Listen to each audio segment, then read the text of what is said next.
They meet here once every week. This day they were fewer in number. They talk, they share, but they generally try to sort out issues that affect them.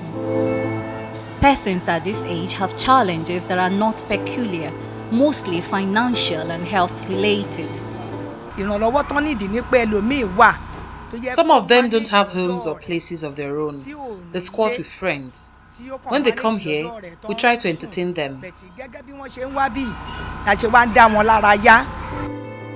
Mr. Disu is a retiree. His challenge is that his pension's benefit is small and does not come as and when due, making it difficult for him to take care of his needs. The money is not enough to do anything in Lagos. Some have eye problems that come with age. I have a problem with the two eyes, but somebody came up and then did the first one free of charge because there's no money, nothing whatsoever. So now the second one we now appeal again. Elderly people need love, affection, and some special care, but because of the prevailing economic circumstances in the country, it seems that most people, including the government, have forgotten that these old folks need that care and attention. We are old already, and there's no form of help for us. We are pleading with the government of Governor Ambody to help us. Some old people who have no one to care for them are forced to take up odd jobs or beg for alms. Majority of them are left to the care of family members because the belief is that the burden of care for the elderly lies on members of their family. But the 1999 Constitution of Nigeria in Section 14, subsection 2b, affirms that the security and welfare of the Nigerian people shall be the primary purpose of the government. Section 16, subsection D says suitable and adequate shelter and adequate food, reasonable national minimum living wage, elderly care and pensions, unemployment, sick benefit and welfare of the disabled are provided for all citizens. But the elderly are mostly left to the care of NGOs, churches, or individuals with limited means to provide their needs.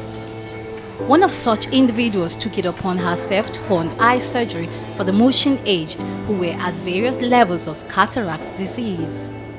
They got themselves together, they call themselves Helping Hands for the Elderly. So that's singular action got some of us interested in the activities, and as an ophthalmologist I visited them in order to encourage their activities. We brought them down here and they're going to have their eyes, they're going to have the surgery. We had a chat with the head of an NGO in Lagos who told us what the government ought to be doing for the elderly. We should start having centers for them where they can always go from time to time and interact with themselves. Come up with activities for them like sports, very not so not the very tough exercises, but of course something that they can use to move their body up and down. Come up with activities, social activities. They can get to meet themselves, talk, interact. In the whole of Lagos, a city of about 20 million people with a substantial number of persons above the age of 60, there is just one home for the elderly run by the state government. The second was established by the Committee of Wives of Lagos State Government Officials Council at Lekki, an affluent Lagos neighborhood.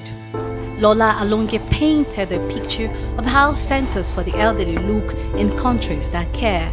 They can go there, discuss with a doctor, and they'll be able to see to whatever problem they have.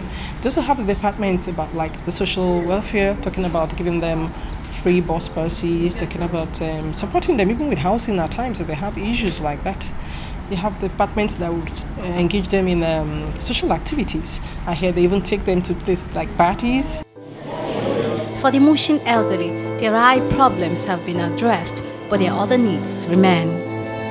Wendy, TVC News, Lagos.